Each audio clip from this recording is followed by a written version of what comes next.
మకర దేవత కథ 17వ భాగం. సముద్రకేతుడి దొంగలతో శివదత్తుకు కొద్దిసేపు యుద్ధం చేసి అడవిలోకి పారిపోయాడు. అక్కడ వారికి దేవమయి అన్న పేరుగల స్త్రీ కనబడింది. ఆమె వల్ల శివదత్తుడు మకరమండల వృత్తాంతం విన్నాడు. వజ్రముష్టి ఇరువురు అనుచరులతో ముందుకు బయలుదేరాడు. అతనికి సముద్రకేతుని దొంగల ముఠ కనిపించింది. తరువాత వజ్రముష్టి ఉప్పుటేరు అవతల నుంచి వినవస్తున్న వికృతమైన సవ్వడి విని తన అనుచరుల వైపుకు తిరిగి, అది సముద్రకేతుడి దొంగలముట అయి ఉండొచ్చు. వాళ్ళెవరైనా తాగి తందనాలాడుతున్నారని మాత్రం తెలుస్తూనే ఉంది.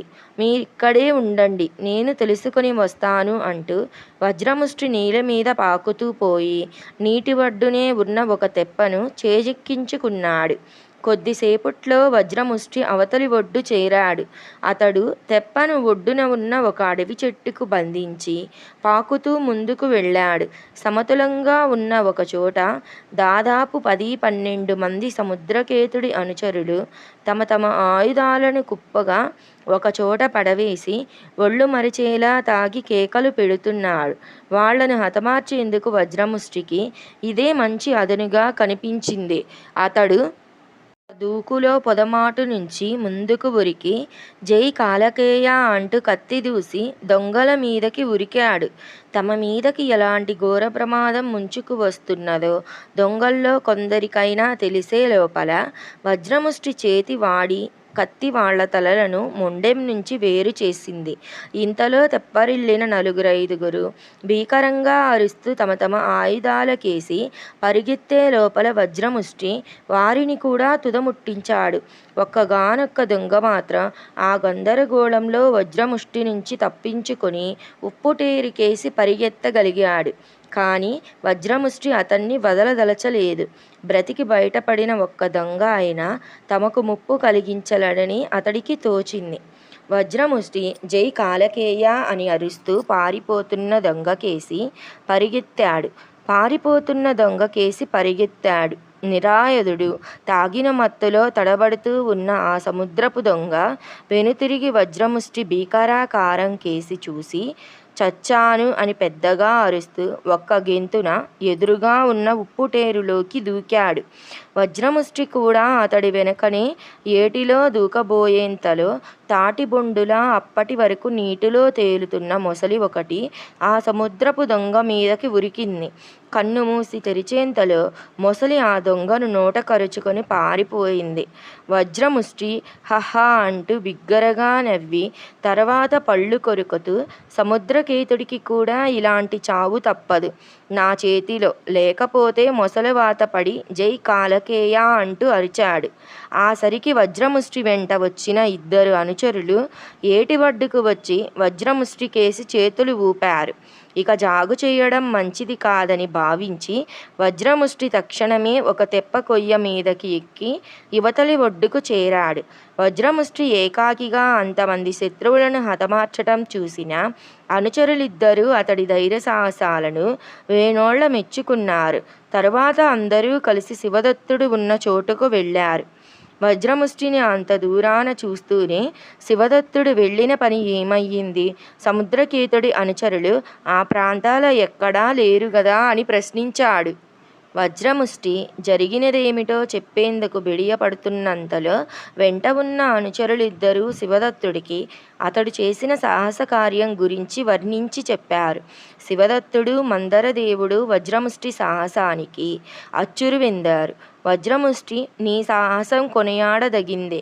నీవు లోగడ కోరినట్టు అవకాశం ఉంటే సముద్రకేతుడిని హతమార్చే పని నీకే వదులుతాను అన్నాడు శివదత్తుడు. దేవమయి సముద్రకేతుడి పేరు వింటూనే కోపోద్రిక్తులై, అయ్యా, వజ్రముష్టి కత్తివాత పడి మరణించిన వాళ్ళు ఈ ప్రాంతాల వాడు కాపు ఉంచిన వాళ్ళై ఉంటారు. కనుక ఇప్పుడు మనం ఎవరికంటా పడకుండా అతడి నివాస స్థానం చేరవచ్చు. ఇక్కడికి సుమారు 4-5 మైళ్ళ దూరంలో అతడు ఉంటున్న ప్రదేశం ఉంది. అక్కడికి మనం చేరాలంటే పడవల మీద వెళ్ళవలసిందే అన్నది. సముద్రకేతుడు ఉండేది పెద్ద దుర్గం లాంటి ప్రదేశం కాదు కదా అని అడిగాడు శివదత్తుడు. అందుకు దేవమయి, అక్కడ దుర్గం లాంటి కట్టడాలేమీ లేవు. ఆ ప్రదేశమంతా సముద్రపు జలంతో నిండి ఉంటుంది. అక్కడక్కడ ఎత్తైన భూప్రదేశాలు ఉన్నవి. అతడు ఉంటున్న ప్రదేశం అలాంటి వాటిలో ఒకటి. అతడికి రక్షణ ఆ ప్రదేశం చుట్టూ ఉన్న ఉప్పు నీరు మాత్రమే అన్నది. అతడి అనుచరులు చాలామంది ఉన్నారు కదా అని అడిగాడు శివదత్తుడు. అనుచరులకేం చాలామంది ఉన్నారు, కానీ వాళ్లను మించిన బానిసలు శత్రువులు కూడా అక్కడే ఉన్నారు. నేను చాలా కాలం అక్కడే బానిసగా బంధింపబడ్డాను. ఒక్కసారి మనం ఆ బానిసలు ఉండే చావళ్లలో జొరబడి వాళ్లను బంధ విముక్తుల్ని చేయగలిగితే ఆ తర్వాత మనకుండానే వాళ్లే సముద్రకేతుణ్ణి అతడి అనుచరుల్ని తుదముట్టించగలరు అన్నది దేవమయి ఉద్రేకంగా. ఆ బానిసలు సుమారుగా ఎంతమంది ఉంటారు అని ప్రశ్నించాడు శివదత్తుడు. 500, 600, అంతకు తక్కువ మాత్రం ఉండరు అన్నది దేవమయి. అయితే ఇక మనం అక్కడికి బయలుదేరుదాం. వజ్రముష్టి సంపాదించిన చిన్న పడవల సహాయంతో మనమందరం లోతులేని ఈ ఉప్పుటేర్ల వెంటపోయి ఆ సముద్రకేతుడి గుహ చేరగలం. చీకటి పడుతున్నది. శత్రువును ఏమరపాటున ఎదుర్కొని చావుదెబ్బ కొట్టేందుకు ఇదే మంచి అదను అన్నాడు శివదత్తుడు. అందరూ ఉప్పుటేరు దగ్గరకు బయలుదేరారు. కొద్దిసేపట్లోనే వారి కనుచూపు మేర జలమయంగా ఉండి మధ్య అక్కడక్కడా పచ్చని చెట్లతో ఉన్న ఒక మిట్ట ప్రదేశాన్ని చేరారు. సముద్రపు దొంగలు విడిచిన పడవలు అక్కడే చెట్లకు కట్టబడి ఉన్నవి. అందరూ వాటి మీద ఎక్కి దేవమై చూపిన దిక్కుకేసి బయలుదేరారు. ఆ సరికి బాగా చీకటి పడిపోయింది. నెలవంక ఎక్కడో మేఘాల మాటున వెలవెలబోతుంది. అక్కడికి చాలా దూరంగా సముద్రకేతుడి నివాసస్థానం ఉన్న చిన్న ద్వీపకుండంలో మిణుకుమిణుకుమని వెలిగే దివిటీల కాంతి తప్ప చుట్టూ భీతి గొలిపే గాఢాంధకారం. ఆ అంధకారంలో ఒకరినొకరు హెచ్చరించుకుంటూ పడవలు ఒకదానికొకటి తాకి ప్రమాదం సంభవించకుండా జాగ్రత్త పడుతూ శివదత్తుడు క్రమక్రమంగా ముందుకు పోసాగాడు.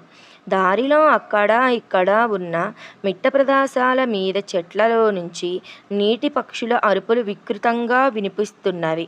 నీటిలో ఆహార సంపాదనకు తిరిగే మొసళ్ళు తదితర క్రూర జంతువులు పడవల వరకు వచ్చి వాటి మీద మనుషులు కనపడగానే దూరంగా పారిపోతున్నవి. దాదాపు నడిరేత్రి వేళకు శివదత్తుడు తన అనుచరులతో సముద్రకేతుడు నివసించే మిట్ట ప్రాంతపు ఛాయలకు చేరాడు. ఇప్పుడు చేయవలసింది ఏమాత్రము చడీ చప్పుడు కాకుండా పశువుల వలె చావళ్లలో బంధింపబడి ఉన్న బానిసలను బంధ విముక్తుల్ని చేయడం, వాళ్ల సహాయంతో సముద్రకేతుణ్ణి అతడి అనుచరులను హతమార్చడం. శివదత్తుడు ఇలా భావించేంతలో అతడు చేరవలసిన ప్రదేశం సమీపించింది. అందరూ నిశ్శబ్దంగా పడవల మీద నుంచి ఒడ్డుకు దిగారు. తర్వాత చెట్ల చాటున నక్కుతూ కొంత దూరం వెళ్ళేసరికి హఠాత్తుగా ఆ ప్రాంతాన్నంతా పట్టపగలు చేస్తున్న అనేక వందల దివిటీల కాంతి వాళ్ల కళ్ళబడింది. శివదత్తుడు ఆ కాంతి ప్రసరించని గుబురు చెట్ల చాటున దాక్కుని తన అనుచరులను సంజ్ఞలతో దగ్గరకు పిలిచాడు. అందరూ చెట్ల ఆకుల చాటున ఉండి దివిటీల కాంతి వైపు చూశారు. అక్కడ దాదాపు 40-50 మంది సముద్రపు దొంగలు. కొందరు నిలబడి మరికొందరు కూర్చొని వాళ్లకు కనిపించారు. సముద్రకేతుడి చేతిలో పానపాత్ర పట్టుకొని మధ్య మధ్య మద్యం సేవిస్తూ కవచదారులై ఉన్న 4-5 వ్యక్తులతో ఏమో మాట్లాడుతున్నారు. దేవమయి తన చూపుడు వేలిని వాళ్లకేసి చూపుతూ, ఆ 4 మకరమండల రాజైన హరిశికుడి సైనికులు. తెల్లవారితే మకరదేవతకు కావలసిన ఆహారం కోసం ఇక్కడికి వచ్చారు. సముద్రకేతుడు బంధించి తెచ్చిన వారిలో యుక్త వయస్కులు, ఆరోగ్యవంతులైన వారిని ఎంత వెల అయినా ఇచ్చి కొనుక్కొని వాళ్ళు వెళతారు అని చెప్పింది. శివదత్తుడు ఆమె మాటలకు ఆశ్చర్యపోయి, మకరదేవతకు ఆహారంగా వేసేందుకు మానవులు తప్ప జంతువుల్లాంటివి పనికిరావా? అది ఎంత దేవత అయినా మొసలి కదా అన్నాడు. మకరమండల వాసులంతా దాన్ని దేవతగానే చూసుకుంటారు. బహుశా క్షుద్రదేవతగా కావచ్చు. అది అంటే వారికి ఎక్కడలేని భయం. దానికి జంతువులను బలి ఇవ్వటమంటే వాళ్ళు అపచారంగా భావిస్తారు అన్నది దేవమై. ఒకవేళ ఆ మూఢులు భావించేదే నిజమైతే ఆ క్షుద్రదేవత పాలిట యముడు మన వెంటనే ఉన్నాడు అంటూ శివదత్తుడు వజ్రముష్టికేసి చెయ్యి ఊపుతూ నవ్వాడు. నేను ఆ ఒక్క మకరదేవతకే కాదు, ఆ క్రూర సముద్రకేతుడి పాలిట కూడా యముణ్ణి అన్నాడు వజ్రముష్టి కోపంతో పళ్ళు కొరుకుతూ. సరే, ఇక మనం నిశ్శబ్దంగా వెళ్ళి ఆ బంధితులైన బానిసల్ని విడిపించటం క్షేమం. ఒకవేళ ఆ ప్రయత్నంలో విఫలమైతే మనం వచ్చిన పడవలు ఇక్కడే ఉన్నవి, వాటి సహాయంతో పారిపోవచ్చు అన్నాడు శివదత్తుడు. దేవమై బానిసలు బంధించబడి ఉన్న చావిళ్లకేసి దారి తీసింది. అందరూ చెట్ల చాటున నక్కుతూ అటుకేసి నడిచారు. కొద్దిసేపట్లోనే వారు పశువుల శాలలాగా ఉన్న ఒక చోటికి వచ్చారు. దానిలో పశువుల్లాగా కట్టెకొయ్యలకు వరసగా చాలామంది మనుషులు కాళ్ళు చేతులకు సంకెళ్ళు వేయబడి బంధింపబడి ఉన్నారు. శివదత్తుడు అనుచరులను హెచ్చరించి మెల్లగా శాలలో ప్రవేశించాడు. వజ్రముష్టి కట్టివేయబడిన ఆ బానిసల దగ్గరకు వెళ్ళి ప్రతి ఒక్కరికి తాము వచ్చిన పని చెప్పి నిశ్శబ్దంగా ఉండవలసిందిగా హెచ్చరించాడు. తమ దగ్గర ఉన్న ఆయుధాలతో శివదత్తుడు, అతడి అనుచరులు ముందుగా కొందరు బానిసల సంకెళ్ళు ఊడగొట్టారు. అలా బంధ విముక్తులైన బానిసలు తమ తోటి వారిని బంధ విముక్తుల్ని చేశారు. ఈ విధంగా కొద్దిసేపట్లో ఆ చుట్టుపక్కల శాలల్లో ఉన్న అందరూ బానిసలు బంధ విముక్తులయ్యారు. స్వయంప్రభ ఎక్కడ? ఈ ప్రశ్న దేవమయిని, మందరదేవుణ్ణి కూడా మొదటి నుంచి బాధిస్తూనే ఉంది. వాళ్ళు చాలామంది బానిసలను అడిగి చూశారు. వాళ్ళల్లో ఎవరికీ ఆవిడని గురించి తెలియదు. స్వయంప్రభను ఈసరికే మకరదేవతకు ఆహారంగా వేశారా అని వాళ్ళు భయపడేంతలో ఒక బానిస ముందుకు వచ్చి, అయ్యా, ఇంతకుముందే కావలి వాళ్ళు ఒక సౌందర్యవతి అయిన కన్య దొరికినట్టు, ఆమెను చాలా వెలకు సముద్రకేతుడు ఎవరికో అమ్మబోతున్నట్లు మాట్లాడుకోవటం విన్నాను అని చెప్పాడు. ఈ వార్త దేవమయితో పాటు అందరికీ చాలా ఊరట కలిగించింది.